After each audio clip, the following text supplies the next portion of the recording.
A government minister has been reassigned. That's our top story in your Barbados Today Evening News Update. A warm welcome to you. The Cabinet Office announced this evening that Minister in the Ministry of Agriculture and Food Security Peter Phillips has a new portfolio. Phillips, who served with Agricultural Minister Indar Weir, moved to the Ministry of Housing, Lands and Maintenance led by Dr. William Duguid. The official release offered no explanation but said the move took effect from August 30. In other news this Tuesday, stop the politicking and get on board to save lives. Prime Minister Mia Mottley issued the challenge to the Democratic Labour Party, which has called on government to take decisive action to halt the spike in COVID-19 cases. The party's spokesman on health, Andrea Worrell, says the country needs to pause before the Delta variant causes the country to crash. But Mottley made it clear her government won't be pressured into a lockdown that will only hurt the country. Does the Democratic Labour Party understand the social and economic implications of a lockdown at this time? Do they understand that that could trigger a withdrawal of international flights for possibly the rest of the year? Do they understand the impact that this would have on Barbados and Barbadians, let alone the economy? Locking the country down is and will not be the first, and will not be the first, second or third option of this Barbados Labour Party government. I want to make that very clear. We do not take the matter of shutting this country down lightly. This is not a knee-jerk manner in which we govern. And if my ministers and I have to take to the streets of Barbados and go door to door to get Barbadians fully sensitized of the need to protect themselves against the spread of COVID, particularly with the prevalence of the Delta variant, then that is what we shall do. Meanwhile, the latest COVID-19 figures show the island has recorded 69 new cases of the viral illness out of the 1,303 tests conducted on Monday. The new positives comprise 48 people who are 18 years old and over, 20 under the age of 18, and one individual whose age is unknown. 542 people are in isolation as of Monday, and according to health authorities, of these, 438 or 81% are unvaccinated, while 97 people or 18% are fully vaccinated. One of the fully vaccinated patients is in primary isolation, which caters to severely ill, and 4 are in secondary isolation that accommodates patients who are very ill and need close monitoring and treatment. The remaining 92 are in tertiary isolation, which houses patients who are mildly ill or not showing illness. Since March last year, Barbados has recorded a total of 5,486 confirmed cases of COVID-19. The death toll of the virus is 51. To date, 35.3% of the population is fully vaccinated against COVID-19. CARICOM and African leaders emerged from the very first ever summit today, declaring they have laid the foundation to build strong political, cultural, and social cooperation between the two sides. President Kenyatta of Kenya, who chaired the 4-hour-long meeting, says challenges include COVID-19 and climate change should be tackled as one. He also called for stronger partnerships to address the debt woes facing Africa and the Caribbean. We need to come together to build on the G20 debt service suspension initiative and the progress achieved in facilitating higher pandemic-related spending by inter-ally proactively seeking strategies to increase revenues, while at the same time prioritizing our spending that enhances the productive capacities of our respective economies. And this clearly is a task that calls for resourcefulness and innovativeness in the face of the pandemic. Prime Minister Mia Mottley told the meeting the two regions should also work together on several areas, including trade and developing air links. We need to be able to visit our countries. Caribbean people want to see Africa, and African people need to see the Caribbean.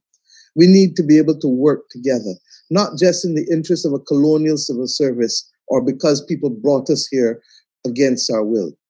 We need to do it as a matter of choice and as a matter of economic destiny.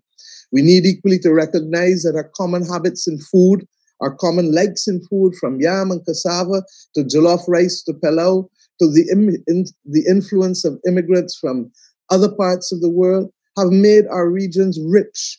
And at the very time when much of the developed world spends time in the luxury and leisure of food, our people continue to starve to have access to food as they face hunger on too many fronts.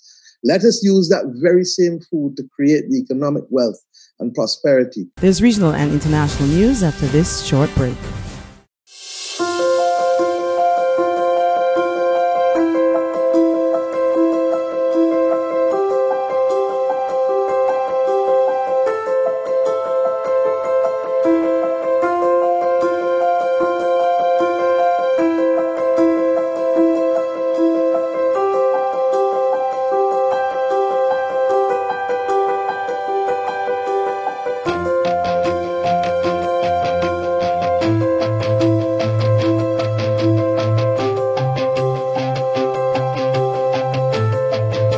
Barbados Today, news you can trust.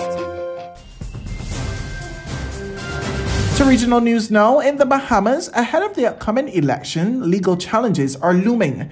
The opposition Progressive Liberal Party threatens if provisions are not made for persons in quarantine to vote, they will take it to the law courts. In a leaked draft letter penned by Damian Gomez QC on behalf of the opposition and its supporters, he expressed their alarm that Parliamentary Commissioner Lovato Duncanson may, quote, be influenced by government to prevent Bahamian citizens who are duly registered in accordance with the Parliamentary Elections Act from casting their respective votes, notwithstanding they are not suffering from any legal incapacity. To allay these fears, the letter requests that Parliamentary Commissioner confirm within 36 hours that they will not prevent any registered voter from casting his or her ballot on the basis that he or she is quarantined or on the basis that he or she is suffering from COVID-19, and indicate what steps have been taken to ensure that such person may cast their respective ballots in a facility that is safe to other members of the electorate. If no such steps have been taken, the letter requests an explanation for such failure. He is independent of Dr. Minnis. He's independent of Mr. Marvin Dames. He and he alone has the responsibility of securing the democracy that the Bahamas has been known for. Yeah, we expect them to make an announcement in due course.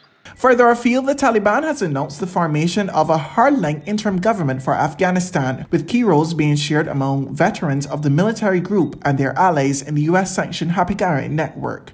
More in this report from CNN. Women and men took to Kabul streets, demanding an end to the Taliban's military offensives.